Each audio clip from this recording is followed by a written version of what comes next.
Welcome back to എജുപോൺ. മക്കളെ, ഈ Christmas എക്സാമിന് സോഷ്യോളജിയിൽ ജസ്റ്റ് പാസ് അല്ലെങ്കിൽ 30 മാർക്ക് നേടണ്ടേ?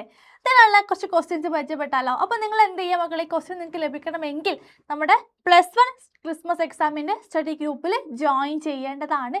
ജോയിൻ ചെയ്യാനുള്ള ലിങ്ക് നിങ്ങളുടെ കമൻറ്റ് ബോക്സിൻ്റെ മുകളിൽ പിൻ ചെയ്തിട്ടുണ്ട്. അപ്പോൾ എന്ത് ചെയ്യുക? ആ ലിങ്കിൽ കയറിയിട്ട് ജോയിൻ ചെയ്യുക. നോട്ട്സ് മാത്രമല്ല, നിങ്ങൾക്ക് ഒരു ഡെയിലി സ്റ്റഡി പ്ലാൻ എങ്ങനെ മുന്നോട്ട് പോകണം അതുപോലെ തന്നെ നോട്ട്സ് ലഭിക്കും. ദെൻ സോഷ്യോളജിയുടെ ഓരോ ചാപ്റ്റേഴ്സും വളരെ സൂക്ഷ്മമായി തയ്യാറാക്കിയ മൈക്രോ ബിറ്റ് നിങ്ങൾക്ക് ലഭിക്കുന്നതാണ്.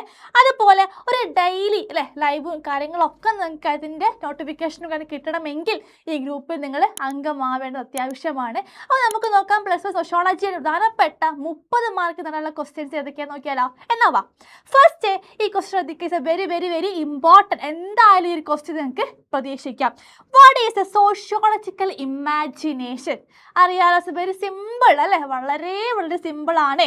Then explain how it relate personal problems to public issue with example. ഇവിടെ നിങ്ങൾ എന്ത് കൊടുക്കണം? എന്താണ് സോഷ്യോളജിക്കൽ ഇമാജിൻ നമുക്ക് നോക്കാം. അറിയാലോ, ആ ടേം കൊണ്ടുവന്ന വ്യക്തിയുടെ പേരെന്താണ്? സ്വീറൈറ്റ് മിൽസ് ആണ് അല്ലേ? ഒരു അമേരിക്കൻ സോഷ്യോളജിസ്റ്റ് ആണ് അദ്ദേഹം. ദെൻ അദ്ദേഹം എന്ത് ചെയ്തിട്ടുണ്ട്? Connect the ability to connect individual experience to the larger social and historical context. This perspective helps us see that what often appear to be purely personal matter may in fact be linked to broader public issues. അദ്ദേഹം അല്ലേ, ഒരു വ്യക്തിയുടെ പ്രശ്നം, ആ വ്യക്തിയുടെ പ്രശ്നം ഒരു public issue ആയിട്ട് മാറുന്നുണ്ടോ എന്ന് കാണാൻ വേണ്ടി തയ്യാറാക്കിയിട്ടുള്ള ഒരു ടൂളാണ് ഏത് പറയുന്നത്? ഒരു കോൺസെപ്റ്റാണ് ഏത്? Sociological imagination. അപ്പോൾ ഒരു പ്രശ്നത്തെ ഒരു സോഷ്യൽ പ്രോബ്ലം ഒരു പബ്ലിക് പ്രശ്നത്തെ ഒരു സോഷ്യൽ പ്രോബ്ലം ആയിട്ട് നമ്മളെ മനസ്സിലാക്കാൻ സഹായിക്കുന്ന ഒരു കോൺസെപ്റ്റും കൂടെയാണ്. അപ്പം നമുക്ക് നോക്കാം എന്താണ് പേഴ്സണൽ പ്രോബ്ലം, എന്താണ് പബ്ലിക് ഇഷ്യൂ. ഒരു വ്യക്തിനെ മാത്രം അലട്ടുന്ന പ്രശ്നമാണ് അല്ലേ? അപ്പോൾ ആ വ്യക്തി ആലോചിക്കുമ്പോൾ എന്താ, അയാളുടെ സ്വകാര്യ ജീവിതത്തിൽ അനുഭവിക്കുന്ന ബുദ്ധിമുട്ടുകളാണ് ഒരു പേഴ്സണൽ പ്രോബ്ലം എന്ന് പറയുന്നത്. ഇക്കോണമിക്കലി ആയിരിക്കാം, സോഷ്യലി ആയിരിക്കാം, പൊളിറ്റിക്കലി ആ വ്യക്തി നേരിടുന്ന ഒരു പ്രശ്നമാണ് ഏത്? Public issue. എന്നാൽ പേഴ്സണൽ ഇഷ്യൂ. എന്നാൽ പബ്ലിക് ഇഷ്യൂ എന്താണ്? ഒരു പ്രശ്നം തന്നെ ആ സമൂഹത്തിലെ ഒന്നിലധികം അംഗങ്ങളെ ആ പ്രശ്നം ബാധിക്കുന്നുണ്ടെങ്കിൽ അതിനെയാണ് നമ്മൾ എന്ത് പറയുന്നത്? ഒരു പൊതു പ്രശ്നമായിട്ട് കണക്കാക്കാറുള്ളത്. അങ്ങനെ സ്വീറൈറ്റ് മിൽസ് സോഷ്യോളജിക്കൽ ഇമാജിനേഷൻ എന്നൊരു കോൺസെപ്റ്റിലൂടെ അദ്ദേഹം എന്ത് കണ്ടെത്തുന്നുണ്ട്? ഒരു ഇൻഡിവിജ്വൽ പ്രോബ്ലം ഒരു പേഴ്സണൽ പ്രോബ്ലം ആണോ എന്ന് കണ്ടെത്താൻ ശ്രമിക്കുന്നുണ്ട്. അപ്പോൾ രണ്ടിനിടയിലൊരു ഗ്യാപ്പ് ആര് നികത്തുന്നുണ്ട്? Sociological imagination നികത്തുന്നുണ്ട്. ഇവിടെ ശ്രദ്ധിക്കൂ. ദെൻ സോഷ്യോളജിക്കൽ ഇമാജിനേഷൻ വ്യക്തിപരമായ പ്രശ്നങ്ങൾക്കും പൊതുപ്രശ്നങ്ങൾക്കും ഇടയിലുള്ള ഒരു ഗ്യാപ്പ് ഫില്ല് ചെയ്യുന്നുണ്ട്. ദെൻ വ്യക്തിഗത അനുഭവങ്ങൾ പലപ്പോഴും വലിയ സാമൂഹിക ശക്തികളാൽ രൂപപ്പെടുത്തപ്പെടുന്നുവെന്ന് മനസ്സിലാക്കാൻ ഇത് സഹായിക്കുന്നുണ്ട്. ഈ കാഴ്ചപ്പാട് പ്രായോഗിക്കുന്നതിലൂടെ വ്യക്തികളെ കുറ്റപ്പെടുത്തുന്നതിൽ നിന്ന് നാം മാറി പകരം അവൻ്റെ പ്രശ്നങ്ങളുടെ ഘടനാപരമായ കാരണങ്ങൾ മനസ്സിലാക്കുന്നതിലൂടെ അഭിസംബോധന ചെയ്ത് നമ്മൾ ശ്രദ്ധ ഫോർ എക്സാമ്പിൾ അൺഎംപ്ലോയ്മെൻ്റ് എടുക്കാം. ഓക്കെ, ഒരു വ്യക്തി ജോലിയില്ലാത്തൊരു പ്രശ്നം നന്നായിട്ട് ഫേസ് ചെയ്യുന്നുണ്ടെങ്കിൽ ആ ഒരു പ്രോബ്ലം അവൻ്റെ ലൈഫിൽ നല്ല രീതിയിൽ വേട്ടയാടുന്നുണ്ടെങ്കിൽ അതെന്താണ്? അവർ നോക്കുമ്പോൾ അവൻ്റെ മാത്രം പ്രശ്നമാണ് അല്ലേ? അപ്പോൾ സോഷ്യോളജിക്കൽ പഠിക്കുന്നൊരു വിദ്യാർത്ഥി എന്ന നിലയിൽ നമ്മൾ എന്ത് ചെയ്യുന്നുണ്ട്? ആ ഒരു പ്രശ്നം നമ്മൾ അനലൈസ് ചെയ്യാൻ വേണ്ടി ഇറങ്ങുന്നുണ്ട്. അനലൈസ് ചെയ്യുമ്പോൾ ആ വ്യക്തിയുടെ പ്രോബ്ലം എന്താണെന്ന് ഐഡൻറ്റിഫൈ ചെയ്യും. അതിൻ്റെ ഒരു ബാക്ക്ഗ്രൗണ്ട് നോക്കും, ഒരു ഇക്കോണമിക് ബാക്ക്ഗ്രൗണ്ട് എങ്ങനെയാണെന്ന് നോക്കും. ഓക്കെ, അപ്പോൾ അതെല്ലാം നമ്മൾ മനസ്സിലാക്കിയിട്ട് നമ്മൾ എന്ത് ചെയ്യും? ആ സൊസൈറ്റിയിലുള്ള ബാക്കി ആരെങ്കിലും ഈ ഒരു പ്രശ്നം നേരിടുന്നുണ്ടോ എന്ന് നമ്മൾ നോക്കുന്നുണ്ട്. അങ്ങനെ നമുക്ക് ഓരോ സാമ്പിൾ എടുക്കുമ്പോൾ എത്രത്തോളം ആളുകളെ ഒരു പ്രോബ്ലം തന്നെ ഫേസ് ചെയ്യുന്നുണ്ടെങ്കിൽ അത് എന്തല്ല, അത് ഒരു പബ്ലിക് ഇഷ്യൂ ആണ്, അതൊരു ഇൻഡിവിജ്വൽ പ്രോബ്ലം മാത്രമല്ല. അപ്പം നമ്മുടെ ഇൻഡിവിജ്വൽ പ്രോബ്ലത്തെ ഒരു പബ്ലിക് ഇഷ്യൂ ആക്കിയിട്ട് കണ്ടെത്താൻ, അനലൈസ് ചെയ്യാൻ നമ്മളെ സഹായിക്കുന്ന ഒരു കോൺസെപ്റ്റും കൂടിയാണ് ഇത് പറയുന്നത് സോഷ്യോളജിക്കൽ ഇമാജിനേഷൻ. അപ്പോൾ ഈ ഒരു ഭാഗത്ത് നിന്ന് ക്വസ്റ്റ്യന് പ്രതീക്ഷ വെരി വെരി ഇമ്പോർട്ടൻറ്റ്. നെക്സ്റ്റ് ഈ ചാപ്റ്ററിൽ നിന്നുള്ള ഫസ്റ്റ് ചാപ്റ്ററിൽ നിന്ന് അനദർ ഇമ്പോർട്ടൻറ്റ് ടോപ്പിക്കാണ് what is a sociology relationship to other social science discipline. സാമൂഹ്യ ശാസ്ത്രവും മറ്റ് സാമൂഹിക ശാസ്ത്ര വിഷയങ്ങളും തമ്മിലുള്ളൊരു ബന്ധം, ഒരു റിലേഷൻഷിപ്പ് എങ്ങനെയാണ്. അവിടെ നമ്മൾ ഇത് ഓരോന്നും എന്താണ്, it's a very very very important. Sociology and economics, then sociology and political science, sociology and history, sociology and psychology, sociology and anthropology. അപ്പോൾ ഈ ഒരു ഭാഗത്ത് നിന്ന് ക്വസ്റ്റ്യൻ പ്രതീക്ഷിക്കാം. അപ്പോൾ ഇത് ഓരോന്നും എന്താണെന്ന് പഠിച്ചു വെക്കണം. നമ്മൾ എക്സ്പ്ലെയിൻ ചെയ്യുന്ന ടീച്ചറായിട്ട് ലൈവിൽ അപ്പം എന്ത് ചെയ്യുക, ലൈവിൽ ഉണ്ടായിരിക്കണം. ദെൻ നെക്സ്റ്റ് ടോപ്പിക്കാണ് ഏത് പറയുന്നത്, social group and their role in society. ഏതൊക്കെയാണ് വിവിധ സാമൂഹിക ഗ്രൂപ്പുകൾ, അതിൻ്റെ സമൂഹത്തിൽ അവയുടെ പങ്കിനെ കുറിച്ച് ചർച്ച ചെയ്യുക. അപ്പോൾ social group, okay.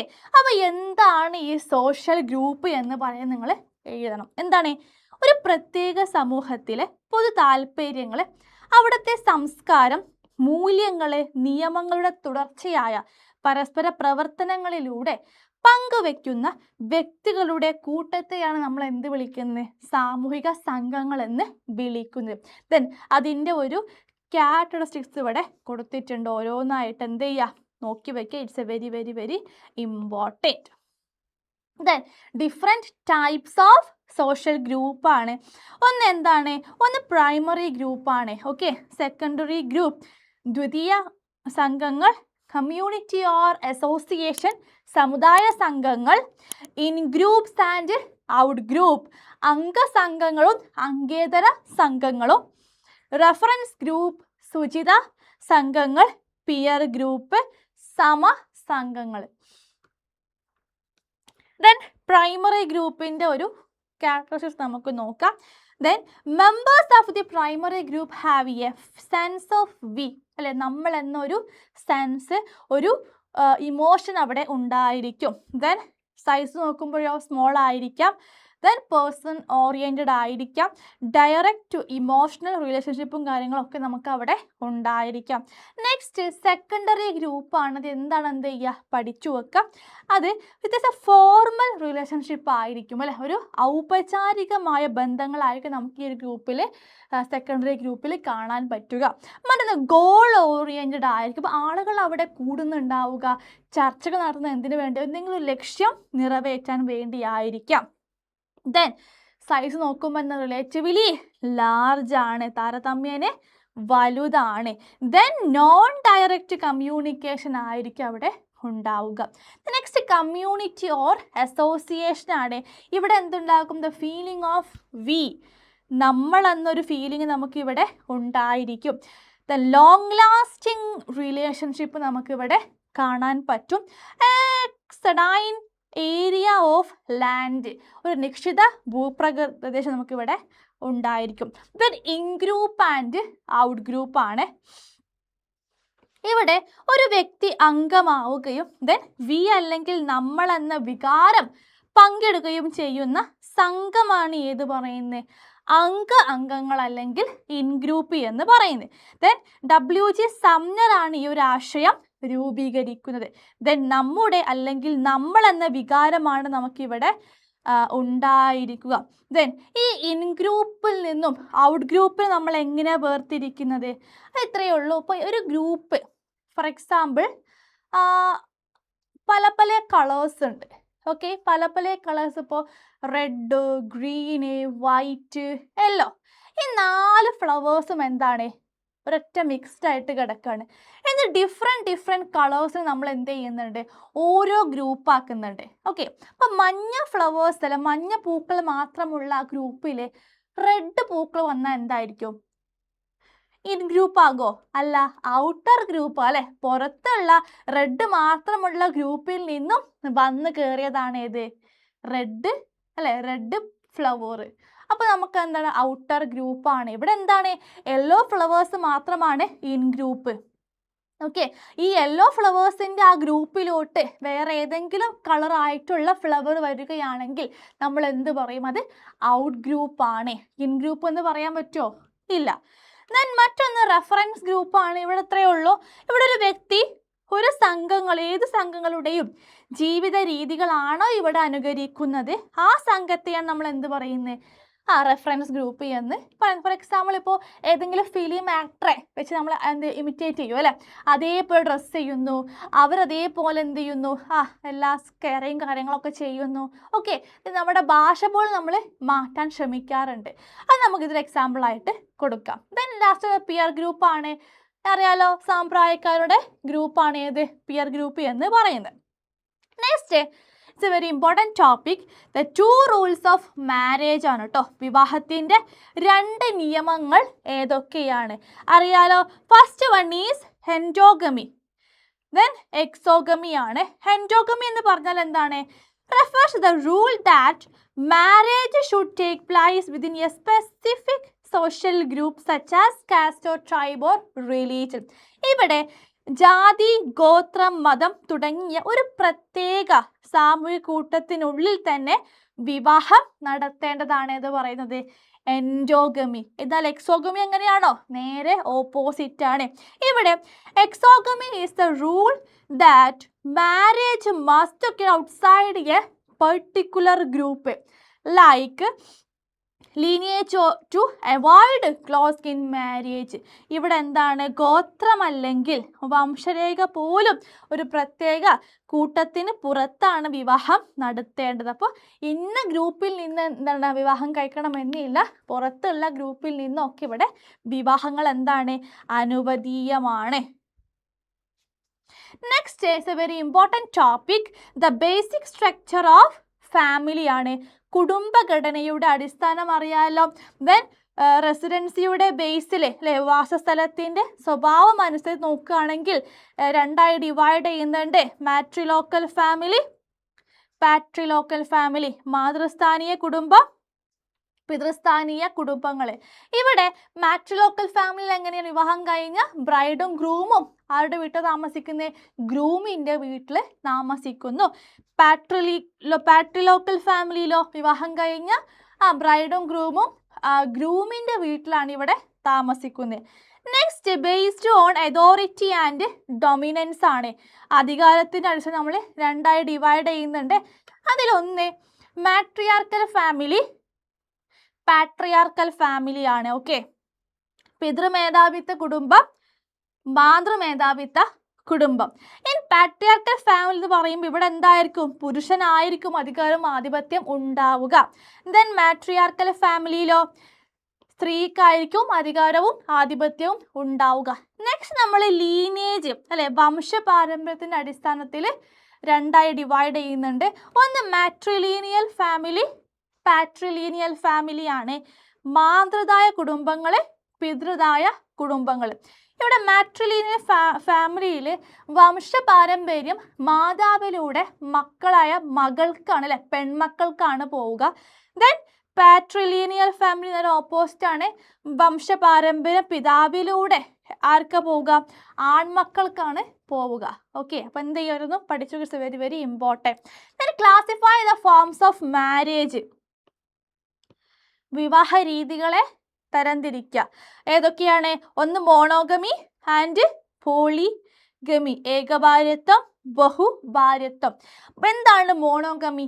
It's the form of marriage in which one man married one women അല്ലെ, ഒരു പുരുഷൻ ഒരു സ്ത്രീ വിവാഹം കഴിക്കുന്ന രീതിയാണ് ഏത്? മോണോഗമി. ഇപ്പം നമ്മുടെ നാട്ടിലൊക്കെ കൂടുതലായിട്ട് മോണോഗമിയാണ് ഫോളോ ചെയ്യാറുള്ളത്. Then it is the most common form of marriage allowed only once. ഇവിടെ എന്താവും? ഒരു വ്യക്തി ഒരു ഇണയെ മാത്രമാണ് ഇവിടെ എന്ത് ചെയ്യുക? സ്വീകരിക്കുന്നുണ്ട്. ദെൻ പോളിഗമിയാണ് അടുത്ത്. പോളിഗമി എന്താണ്? ബഹുഭാര്യത്വമാണ്. ഒരാൾ ഒരേ സമയം ഒന്നിലധികം, ഒന്നുകിൽ സ്ത്രീ ആണെങ്കിൽ 2 അല്ലെ, ഒന്നിലധികം പുരുഷന്മാരെ വിവാഹം കഴിക്കുന്നു, പുരുഷനാണെങ്കിൽ ഒന്നിലധികം സ്ത്രീകളെ വിവാഹം കഴിക്കുന്ന ഒരു രീതിയാണ്. ഓക്കെ, ദെൻ ഇവിടെ പോളിഗമിയെ 2ആയി ഡിവൈഡ് ചെയ്യുന്നുണ്ട്. പോളിഗിനി ആൻഡ് പോളിയാൻഡ്രി. പോളിഗിനി എന്ന് പറയുമ്പോൾ എന്താണ്? ഒരു പുരുഷൻ ഒന്നിലധികം സ്ത്രീകളെ വിവാഹം കഴിക്കുന്ന ഒരു വിവാഹ രീതിയാണ് ഏത് പറയുന്നത്? പോളിഗിനി. ദെൻ പോളിയാൻഡ്രി എന്ന് പറഞ്ഞാൽ എന്താണ്? ഒന്നിലധികം പുരുഷന്മാരെ ഒരു സ്ത്രീ വിവാഹം കഴിക്കുന്ന ഒരു രീതിയാണ്. നെക്സ്റ്റ് സീരിയൽ മോണോഗമി എന്ന് പറഞ്ഞാൽ ഇപ്പോൾ പല സമൂഹങ്ങളിലും ആദ്യത്തെ ഭാര്യ മരിച്ചു പോവുകയോ ദെൻ ഡിവോഴ്സ് ആവുകയോ ചെയ്യുകയാണെങ്കിൽ രണ്ടാമത് വിവാഹം ചെയ്യാറുണ്ട്. ആ സമയങ്ങളിൽ എന്താവും ഇവിടെ? ഒരേ സമയം ഒന്നിലധികം വിവാഹങ്ങളെ ഇണകൾ പാടില്ല, ഒരാളെ മാത്രം വിവാഹം കഴിക്കുന്ന രീതിയാണ് സീരിയൽ മോണോഗമി എന്ന് പറയുന്നത്. നെക്സ്റ്റ് അറേഞ്ച് മാരേജ് ആണ്. ഇത് ഇപ്പം എന്ത് ചെയ്യാണ്? ഇപ്പോൾ ഫാമിലി റിലേറ്റീവ്സോ അച്ഛനോ അമ്മയോ ഒക്കെ എന്ത് ചെയ്യാണ്? വിവാഹങ്ങൾ ഉറപ്പിക്കുന്ന ഒരു രീതിയാണ് പറയുന്നത് അറേഞ്ച് മാരേജ് എന്ന് പറയുന്നത്. നെക്സ്റ്റ് ഇമ്പോർട്ടൻറ്റ് ടോപ്പിക് ആണ് explain the dimension of culture, describe cognitive, normative and material dimension. എന്താണ് കോഗ്നിറ്റീവ് ഡയമെൻഷൻ? ഇവിടെ ഇത്രയേ ഉള്ളൂ. ഇപ്പോൾ ഒരു സമൂഹത്തിൽ സൊസൈറ്റിയിലുള്ള ഒരുപാട് ആൾക്കാരുണ്ടാവും അല്ലേ, ഒരുപാട് അംഗങ്ങളുണ്ടാവും. ആ ആൾക്കാർ പങ്കുവെക്കുന്ന ഒരു അറിവ്, ഒരു നോളജ്, ഓക്കെ, അവരുടെ മാത്രം വിശ്വാസങ്ങൾ, ആശയങ്ങൾ, ചിന്താശൈലികൾ എന്നിവയാണ് നമ്മൾ എന്ത് പറയുന്നത്? കോഗ്നിറ്റീവ് ഡയമെൻഷൻ എന്നതുകൊണ്ട് അർത്ഥമാക്കുന്നത്. ഫോർ എക്സാമ്പിൾ, ഇപ്പോൾ ഒരു ദൈവവിശ്വാസിയാണെങ്കിൽ ഓക്കെ, അതുപോലെ scientific knowledge, language, use of കമ്മ്യൂണിക്കേഷന് വേണ്ടിയിട്ട് ഇതൊക്കെ നമുക്ക് എക്സാമ്പിളായിട്ട് കൊടുക്കാവുന്നതാണ്. നെക്സ്റ്റ് രണ്ടാമതിൽ നോർമാറ്റീവ്, നൈതിക അളവ് അല്ലെങ്കിൽ നോർമാറ്റീവ് ഡയമെൻഷനാണ്. ഇവിടെ ഒരു മനുഷ്യരുടെ പെരുമാറ്റത്തെ, അവൻ്റെ ബിഹേവിയറിനെ നിയന്ത്രിക്കുന്ന കുറച്ച് മാനദണ്ഡങ്ങളുണ്ട്. ഫോർ എക്സാമ്പിൾ മൂല്യങ്ങളായിക്കോട്ടെ, വാല്യൂസ്, ആചാരങ്ങൾ, പാരമ്പര്യങ്ങൾ, നിയമങ്ങൾ എന്നിവയൊക്കെ നമുക്ക് ഇതിൽ ഉൾപ്പെടുത്താൻ പറ്റും. നോർമാറ്റീവ് ഡയമെൻഷൻസ് ആണ്. എന്താണ് ശരി അല്ലേ, എന്താണ് തെറ്റ് എന്ന് അംഗീകരിക്കുവാനുള്ളത് മനുഷ്യനുള്ള ഒരു കഴിവുണ്ട് അല്ലേ. ഒരു സംഭവം കണ്ട ശരിയാണോ തെറ്റാണോ എന്ന് മനുഷ്യനത് നോർമാറ്റീവ് ഡയമെൻഷനിലൂടെ മനസ്സിലാക്കാൻ പറ്റും. ഫോർ എക്സാമ്പിൾ, ഒരു ക്ലാസ് റൂം ആണെങ്കിൽ ടീച്ചറെ കാണുമ്പോൾ നമ്മൾ എന്ത് ചെയ്യാറുണ്ട്? ഒന്ന് റെസ്പെക്റ്റിൻ്റെ ഭാഗമായിട്ടൊന്ന് എണീക്കാറുണ്ട്. ദെൻ എവിടെയെങ്കിലും നമ്മൾ ഗ്രൂപ്പായിട്ട് ഇരിക്കുന്ന സമയത്ത് നമുക്കും ഏജിന് മുകളിലുള്ള ആരെങ്കിലും കടന്നു വരികയാണെങ്കിൽ റെസ്പെക്റ്റിൻ്റെ ഭാഗമായിട്ട് എന്ത് ചെയ്യും? മുതിർന്നവരെ കാണുമ്പോൾ നമ്മൾ എഴുന്നേൽക്കാറുണ്ട്. ദെൻ വിവാഹ നിയമങ്ങളെ പാലിക്കാറുണ്ട്. ദെൻ നൈതിക മൂല്യങ്ങൾ, ഇതുപോലെ തന്നെ ഒരു മരണ വീടാണെങ്കിൽ ആ മരണാന്തര ചടങ്ങുകളിലൊക്കെ എന്തുണ്ട്? വ്യത്യാസങ്ങൾ ഉണ്ടായിരിക്കും. അപ്പോൾ ഓരോ ഭാഗങ്ങളിലും എന്തോ ഡിഫറെൻ്റ് ആയിട്ടുള്ള ഒരു ബിഹേവിയർ ആവും മനുഷ്യന് സ്വീകരിക്കുന്നുണ്ടാവുക. Then third one is material dimension ആണ് അല്ലേ. എന്താണ് ഇവിടെ വരുന്നത്? ഇവിടെ മനുഷ്യൻ എന്ത് ചെയ്യണം? നിർമ്മിക്കുന്നുണ്ട്. ആ നിർമ്മിക്കുന്ന വസ്തുക്കൾ ആരും ഉപയോഗിക്കുന്നുണ്ട്? ആ മനുഷ്യൻ തന്നെ അത് ഉപയോഗിക്കുകയും ചെയ്യുന്നതിനെയാണ് നമ്മൾ മെറ്റീരിയൽ ഡയമെൻഷൻ എന്ന് ഉൾപ്പെടുന്നത്. ഫോർ എക്സാമ്പിൾ, ഇപ്പോൾ വീട് നിർമ്മിക്കുന്നത് ആരാണ്? മനുഷ്യനാണ്. ആർക്ക് വേണ്ടിയിട്ടാണ്? മനുഷ്യന് തന്നെയാണ്. ഫോർ എക്സാമ്പിൾ, ഉപകരണങ്ങൾ, യന്ത്രങ്ങൾ, വസ്ത്രങ്ങൾ, പുസ്തകങ്ങളൊക്കെ നമുക്ക് എക്സാമ്പിളായിട്ട് കൊടുക്കാൻ പറ്റും. അപ്പോൾ ഈ ഒരു ഭാഗത്ത് നിന്ന് ക്വസ്റ്റ്യൻ പ്രതീക്ഷിക്കാൻ very very important. Next, what are the socialization agency? ഒരു 8 മാർക്കിൻ്റെ ക്വസ്റ്റ്യൻ ആണ്, പഠിച്ചു വെക്കുക. എന്താണ് സാമൂഹികവൽക്കരണ ഏജൻസികൾ? ദെൻ അറിയാലോ, family, peer group, school, mass media. Family അറിയാലോ, the first most important agency parent ആണ്, the key socialising agent. Then ഇപ്പോൾ കുട്ടികൾ പെരുമാറ്റ രീതികളെ സ്വീകരിക്കുന്നത് മാതാപിതാക്കന്മാരിൽ നിന്നോ അയൽപക്ക സമുദായങ്ങളിൽ നിന്നോ ആയിരിക്കും. നെക്സ്റ്റ് പിയർ ഗ്രൂപ്പ് ആണ് അല്ലേ. It is a friendship group of childrens of a similar age. Then peer relationship remain important throughout a person's life. It shape child's attitude and behaviour. Okay, ഒരു വ്യക്തിയുടെ സ്വഭാവം, ജീവിതശൈലി, മനോഭാവങ്ങൾ, പെരുമാറ്റങ്ങൾ എന്നിവ രൂപപ്പെടുത്തുവാൻ ആര് സഹായിക്കാറുണ്ട്? പിയർ ഗ്രൂപ്പ് സഹായിക്കാറുണ്ട്. നെക്സ്റ്റ് സ്കൂളാണ് അല്ലേ, വിദ്യാലയങ്ങളാണ്. ഒരു ഫോർമൽ ഓർഗനൈസേഷൻ ആണ് സ്കൂൾ എന്ന് പറയുന്നത്. Then school are the agency of socialise in more subtle manner. മാത്രമല്ല then to teach gender role among students. അപ്പോൾ സ്കൂളുകളിൽ ലിംഗപരമായിട്ടുള്ള റോളുകളൊക്കെ അവിടെ പഠിപ്പിക്കുന്നുണ്ട്. അവിടെ നമ്മൾ എന്ത് ചെയ്യുന്നു, നല്ല രീതിയിൽ നമ്മൾ സോഷ്യലൈസ്ഡ് ആയിക്കൊണ്ട് ഇരിക്കുന്നുണ്ട്. ദെൻ മാസ് മീഡിയ അല്ലേ, it is A essential part of every day life അല്ലേ, നമ്മുടെ നിത്യജീവിതത്തിൻ്റെ ഒരു ഭാഗമാണ് ഇത് പറയുന്നത് മാധ്യമങ്ങൾ എന്ന് പറയുന്നത്. Then both electronic and print media have a great importance today. Then the media can make the access information for democratic. മാധ്യമങ്ങളിലൂടെ നമ്മൾ എന്ത് ചെയ്യുന്നുണ്ട്, സോഷ്യലൈസ്ഡ് ആയിക്കൊണ്ടിരിക്കുന്ന ഡെയിലി നടക്കുന്ന സംഭവ വികാസങ്ങൾ നമ്മൾ അറിയുന്നുണ്ട്. ദെൻ ഓക്കെ, പഠിച്ചു വെക്കുക, it's very very very important. Next, compare objectivity and subjectivity in sociological research using suitable examples. അപ്പോൾ ഇവിടെ എന്താണ് വസ്തുനിഷ്ഠത, എന്താണ് ആത്മനിഷ്ഠത നമുക്ക് നോക്കാം. എന്താണ് ഒബ്ജക്റ്റിവിറ്റി നോക്കാം. ഒരു ഗവേഷണം നടത്തുകയാണ്. ഓക്കെ, നമ്മൾ സോഷ്യോളജിയിൽ ഒരു റിസർച്ച് നടത്താൻ പോവുകയാണ്. റിസർച്ച് നടത്തുമ്പോൾ അവിടെ എന്തില്ല, വ്യക്തിപരമായ പക്ഷപാതം. ഓക്കെ, ദെൻ ആ വ്യക്തിയുടെ വികാരങ്ങൾ, മൂല്യങ്ങൾ എന്നിവ ഇല്ലാതെ അല്ലേ, ആ സംഭവമൊന്നും ആ റിസർച്ചിൽ വരാതെ നമ്മൾ റിസർച്ച് നടത്തുന്നതാണ് എന്ത് പറയുന്നത്, ഒബ്ജക്റ്റിവിറ്റി എന്നതുകൊണ്ട് അർത്ഥമാക്കുന്നത്. ഇത് ഒരു വസ്തുതകൾ, അളക്കാവുന്ന ഡാറ്റ, കാണാനാവുന്ന പെരുമാറ്റം എന്നിവയെ അത് ആശ്രയിക്കാറുണ്ട്. ദെൻ മറ്റൊന്ന് സബ്ജക്റ്റിവിറ്റിയാണ്. ഇവിടെ എന്താണ്, ഇവിടെ ഒരു ഗവേഷണം നടത്തുകയാണ്. ഫോർ എക്സാമ്പിൾ, സ്ലം ഏരിയയുമായി ബന്ധപ്പെട്ടാണ് നമ്മൾ എന്ത് ചെയ്യണത്, റിസർച്ച് നടത്താൻ പോകുന്നത്, ഗവേഷണം നടത്തുന്നത് കരുതാം. ഓക്കെ, അപ്പം അതിൻ്റെ ഭാഗമായിട്ട് നമ്മൾ എന്ത് ചെയ്യണം, ആ ഇൻ്റർവ്യൂവും കാര്യങ്ങളൊക്കെ നമ്മൾ തയ്യാറാക്കേണ്ടി വരും. ദെൻ ഇവിടെ നമ്മൾ ഗവേഷകൻ്റെ വികാരങ്ങൾ, അനുഭവങ്ങൾ, സംസ്കാരപരമായ മൂല്യങ്ങൾ എന്നിവ ഗവേഷണ വ്യാഖ്യാനത്തെ സ്വാധീനിക്കുന്ന പ്രവണതകളാണ്. ഓക്കെ, അപ്പോൾ ഇത് കൂടുതലും ഗുണാത്മക ഗവേഷണത്തിൽ ഇത് കാണപ്പെടാറുണ്ട്. ഓക്കെ, ഇപ്പോൾ ക്വാളിറ്റേറ്റീവ് റിസർച്ചിലാണ് നമുക്ക് ഈ പേഴ്സണൽ ബയാസും കാര്യങ്ങളൊക്കെ റിസർച്ചിൻ്റെ ഭാഗമായിട്ട് വരാറുള്ളത്. അത് എക്സാമ്പിളായിട്ട് എന്ത് ചെയ്യുക, എഴുതുക കേട്ടോ. നെക്സ്റ്റ്, എമിലി ദുർക്കീമിൻ്റെ mechanical solidarity and organic solidarity എന്ത് ചെയ്യുക, പഠിച്ചു വെക്കുക.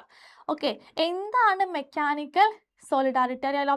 Mechanical solidarity is found in traditional small simple societies. ഇത് എവിടെയാണ് അപ്ലൈ ചെയ്യാറുള്ളത്, പരമ്പരാഗതവും ചെറിയതുമായ ലളിത സമൂഹങ്ങളിലാണ് നമുക്ക് ഈ ഒരു ഐക്യം അല്ലെ, ഈ ഒരു കാണാൻ പറ്റുക. People have similar jobs, okay, beliefs, value and life style. ആളുകൾ ഒരേപോലെയുള്ള തൊഴിൽ, വിശ്വാസങ്ങളെ, മൂല്യങ്ങളെ, ജീവിത ശൈലി എന്നിവ പങ്കിടുന്നവരായിരിക്കും മെക്കാനിക്കൽ സോളിഡാരിറ്റി. ദെൻ ഇവിടെ എന്തായിരിക്കും, സമൂഹത്തിലൊരു ഐക്യം എന്നും നിലനിൽക്കും, അത് നല്ല രീതിയിലാവും പോകുന്നുണ്ടാവുക. ദെൻ ഒരു കൂട്ടബോധം ഇവിടെ എന്താകും, ശക്തമായിരിക്കും, ആളുകൾ ഒരുപോലെ ചിന്തിക്കുകയും ചെയ്യാറുണ്ട്. നിയമം, ശിക്ഷാത്മക സ്വഭാവം ഉള്ളതായിരിക്കും. ഫോർ എക്സാമ്പിൾ, ആദിവാസി സംഭവങ്ങൾ നമുക്ക് എക്സാമ്പിൾ ആയിട്ട് കൊടുക്കാം. Next, organic സോളിഡാരിറ്റിയാണ്.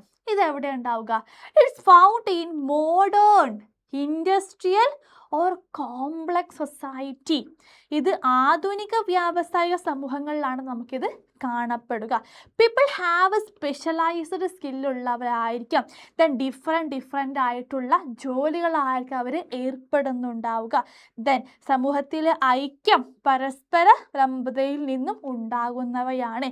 ദെൻ ഇവിടെ എന്തായിരിക്കും, ഒരു കൂട്ടബോധം ദുർബലമാണ്, എന്നാൽ വ്യക്തിത്വ ബോധം ഇവിടെ എന്താണ്, ശക്തമായിരിക്കാം. ഓക്കെ, ഫോർ എക്സാമ്പിൾ നഗരങ്ങൾ അല്ലെങ്കിൽ ഇൻഡസ്ട്രിയൽ സ്റ്റേറ്റുകൾ നിങ്ങൾക്ക് എക്സാമ്പിളായിട്ട് കൊടുക്കാം. Next, what is social change, then with types of social change പഠിച്ചു വെക്കാം. അറിയാലോ എന്താണ് സാമൂഹിക മാറ്റം എന്ന് പറയുന്നത്. ഇത്രയേ ഉള്ളൂ. ഒരു സമൂഹത്തിൻ്റെ ഘടനയിലും ആ സമൂഹത്തിൻ്റെ പ്രവർത്തനങ്ങളിലും ഒരു കാലയളവിൽ ഉണ്ടാകുന്ന പ്രധാനപ്പെട്ടതും തുടർച്ചയായതുമായ മാറ്റങ്ങളെയാണ് നമ്മൾ എന്ത് സൂചിപ്പിക്കുന്നത്? സോഷ്യൽ ചേഞ്ച് അല്ലെങ്കിൽ സാമൂഹിക മാറ്റം അതുകൊണ്ട് അർത്ഥമാക്കുന്നത്. ഇവിടെ സാമൂഹിക സ്ഥാപനങ്ങൾ, ബന്ധങ്ങൾ, മൂല്യങ്ങൾ, നിയമങ്ങൾ, പെരുമാറ്റ രീതികൾ എന്നിവയിൽ വരുന്ന മാറ്റങ്ങൾ ഇതിൽ ഉൾപ്പെടുന്നുണ്ട്. വ്യവസായവൽക്കരണം, നഗരവൽക്കരണം, വിദ്യാഭ്യാസം, സാങ്കേതിക വിദ്യ, സാമൂഹിക പ്രസ്ഥാനങ്ങൾ എന്നിവ സാമൂഹിക മാറ്റത്തിന് കാരണമാകാറുണ്ട്. അതൊന്നാണ് എവല്യൂഷണറി ചേഞ്ചസ്, പരിണാമപരമായ മാറ്റങ്ങൾ. റെവല്യൂഷണറി ചേഞ്ചസ് വിപ്ലവകരമായിട്ടുള്ള മാറ്റങ്ങൾ. സ്ട്രക്ചറൽ ചേഞ്ചസ് ഘടനാപരമായ മാറ്റം. കൾച്ചറൽ ചേഞ്ചസ് സാംസ്കാരിക മാറ്റങ്ങളൊക്കെ എന്ത് ചെയ്യുക? പഠിച്ചു വെക്കുക. Then discuss the major environmental problems and risk. It's a very important. ഇതിലൊന്നും എന്താണ്? പ്രകൃതി വിഭവങ്ങളെ അതിര് കടന്നുള്ള ഉപയോഗമാണ്. ആൻഡ് പൊല്യൂഷൻ അല്ലെ, മലിനീകരണം ഒരു കാരണമാണ്. ദെൻ ഗ്ലോബൽ വാർമിംഗ് അല്ലെങ്കിൽ ആഗോളതാപനം ഒരു റീസൺ ആണ്. ദെൻ ജനറ്റിക്കലി മോഡിഫൈഡ് ഓർഗാനിസം, ജനിതകമായി മാറ്റം വരുത്തിയ ജീവികളും എന്താണ്? അത് പ്രധാനപ്പെട്ട ഒരു റീസൺ ആണ്. ദെൻ നാച്ചുറൽ ഡിസാസ്റ്റേഴ്സ്, വെള്ളപ്പൊക്കം, എർത്ത്ക്വേക്ക് പോലെയുള്ള എന്താണ്? ഒരു റീസൺ ആണ്. ആൻഡ് മാൻമേഡ് എൻവയോൺമെൻറ്റ് ഡിസാസ്റ്റർ അല്ലെങ്കിൽ മനുഷ്യൻ്റെ പിഴവ് മൂലം ഉണ്ടാകുന്ന പ്രശ്നങ്ങൾ എന്താണ്? ഒരു റീസൺ ആണ്. അപ്പോൾ എന്ത് ചെയ്യുക? ഓരോന്നും പഠിച്ചു വെക്കുക. ഇത് മാത്രം നിങ്ങൾ പഠിക്കുകയാണെങ്കിൽ നിങ്ങൾക്ക് എന്തായാലും എക്സാമിന് പാസ്സാക്കാം. 30 മാർക്ക് എന്താണ്? ഷുവറാണ്. ഓക്കെ ആണല്ലോ, സെറ്റാണല്ലോ. ഓക്കെ, വീഡിയോ ഇഷ്ടമുള്ള ലൈക്ക് അടിക്കുക. മാത്രമല്ല മാക്സിമം നിങ്ങൾ ഫ്രണ്ട്സിലോട്ടൊക്കെ എന്ത് ചെയ്യുക? ഷെയർ ചെയ്യുക കേട്ടോ. അഭിപ്രായങ്ങളെല്ലാം കമൻറ്റിലൂടെ രേഖപ്പെടുത്തുക. ദെൻ നമ്മുടെ ഈ നോട്ട്സ് ലഭിക്കാൻ +1 സ്റ്റഡി ഗ്രൂപ്പിൻ്റെ ക്രിസ്മസ് എക്സാമിൻ്റെ സ്റ്റഡി ഗ്രൂപ്പിൽ നിങ്ങൾ ജോയിൻ ചെയ്യണം. എന്നാൽ മാത്രമേ നമുക്ക് ഈ നോട്ട്സ് ലഭിക്കുകയുള്ളൂ. ദെൻ നോട്ട്സ് മാത്രമല്ല, ഒരു ഡെയിലി ഒരു സ്റ്റഡി പ്ലാൻ എങ്ങനെ മുന്നോട്ട് പോകണം, അതുപോലെ തന്നെ മൈക്രോ ബിറ്റ്, ലൈവ് ലിങ്കും കാര്യങ്ങളൊക്കെ നിങ്ങൾക്ക് ഇതിലൂടെ ലഭിക്കുന്നതായിരിക്കും. മറ്റൊരു വീഡിയോയുമായിട്ട് വീണ്ടും കാണാം. അതുവരെ ബൈ.